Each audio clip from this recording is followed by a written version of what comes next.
HIV bukan sebuah istilah baru di Indonesia. Epidemi HIV telah muncul di Indonesia lebih dari 20 tahun lalu saat ditemukannya kasus AIDS pertama di Indonesia tahun 1985 dan 1987. Sejak itu, berbagai upaya penanggulangan telah dilakukan untuk menghambat laju pertumbuhan epidemi tersebut. Namun, perkembangan epidemi HIV tetap terjadi dengan tingkat yang cukup merisaukan. Bukan hanya itu, data juga memperlihatkan perubahan mode transmisi HIV yang tadinya lebih banyak didominasi penggunaan alat suntik tidak steril pada pengguna nafza menjadi penularan melalui transmisi seksual. Penularan HIV sendiri umumnya terjadi di populasi paling berisiko, yaitu populasi kunci. Yang dimaksud dengan populasi kunci adalah PS, pekerja seks perempuan dan pelanggannya. LSL, lelaki seks dengan lelaki. Waria, pengguna nafza. Semua itu dengan penekanan khusus pada LBT, lelaki beresiko tinggi, karena perilaku seksualnya yang beresiko tinggi, seperti melakukan hubungan seks berganti-ganti pasangan tanpa menggunakan kondom dengan perempuan yang bukan pasangan tetapnya. Misalnya, pekerja seks atau pasangan seks tidak tetap lainnya. Data menunjukkan perilaku seksual LBT berkontribusi terhadap meningkatnya prevalensi HIV pada ibu rumah tangga. Perilaku seksual beresiko LBT menjadi jembatan penularan ke kelompok yang sebenarnya beresiko rendah. Laki-laki menjadi beresiko karena pekerjaan, lingkungan, budaya patriarki, ketimpangan gender, dan faktor maskulinitas. Rata-rata populasi LBT 4M merupakan laki-laki yang aktif dan sering berpindah-pindah tempat atau mobile man dengan penghasilan yang cukup atau with money. Ditambah lingkungan dan pergaulan yang serba maskulin, macho environment. Ini semua menjadi faktor pendorong perilaku seksual beresiko LBT yang sering berganti pasangan seksual dan jarang mengenakan kondom saat melakukan hubungan seksual dengan PS atau pekerja seks atau pasangan seks tidak tetap lainnya. Risiko menjadi semakin tinggi jika melihat tempat-tempat yang sering menjadi tujuan para LBT, yaitu lokasi WPS dan waria, serta lokasi tempat kerja dan tempat nongkrong yang tentunya penuh dengan komunitas LBT berkarakter sama. Untuk mengatasi masalah ini, dibutuhkan sebuah upaya pencegahan yang lebih kuat, efektif, dan komprehensif untuk mendorong orang melakukan perilaku seks aman. Salah satunya dengan menciptakan lingkungan kondusif untuk memberdayakan setiap orang agar tahu, mau, dan mampu melakukan pola hidup dan perilaku sehat dengan berperilaku seksual yang aman. Ini diimplementasikan dalam konsep pencegahan HIV melalui transmisi seksual paripurna atau PMTS paripurna yang kemudian diterjemahkan menjadi 4 komponen plus MONEF. Peningkatan peran positif pemangku kepentingan.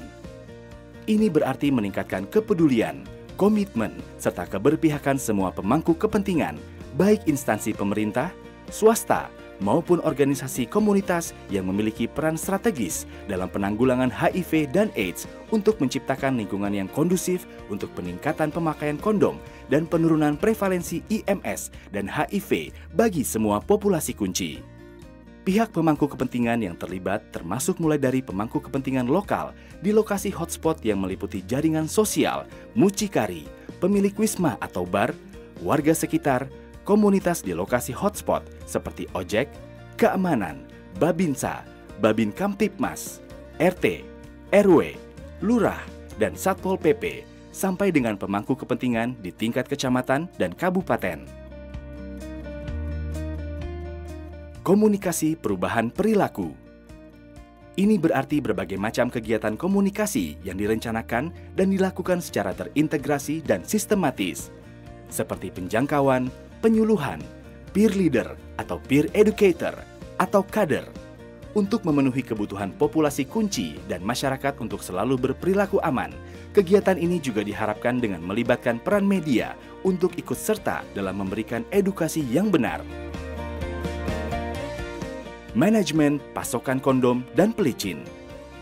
Ini bertujuan untuk menjamin ketersediaan dan akses alat pencegahan, yaitu kondom dan pelicin bagi populasi kunci dan komunitas LBT, serta melakukan promosi penggunaan kondom dengan melibatkan pengelola outlet kondom, pemilik hotel dan wisma atau bar, serta puskesmas dan layanan kesehatan.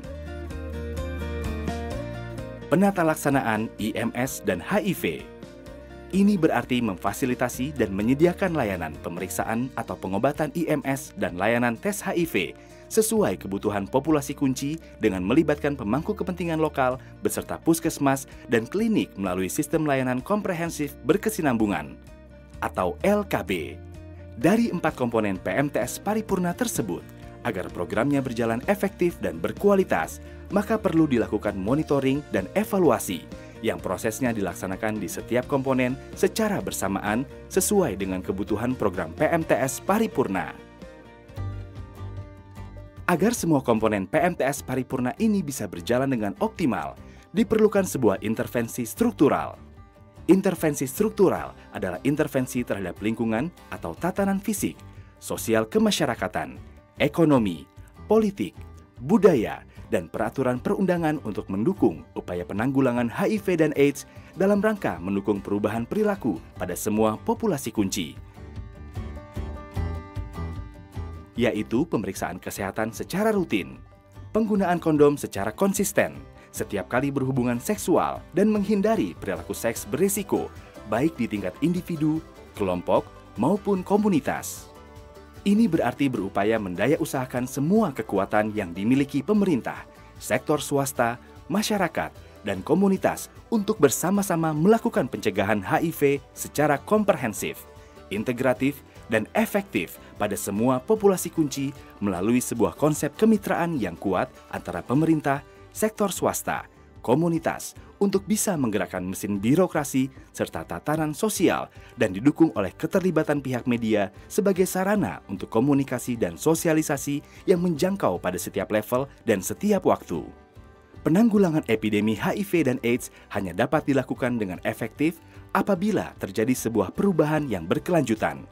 Perubahan yang hanya bisa terwujud apabila semua pihak turut secara bersama-sama mendorong terjadinya perubahan perilaku dalam sebuah upaya yang berkesinambungan dan mandiri.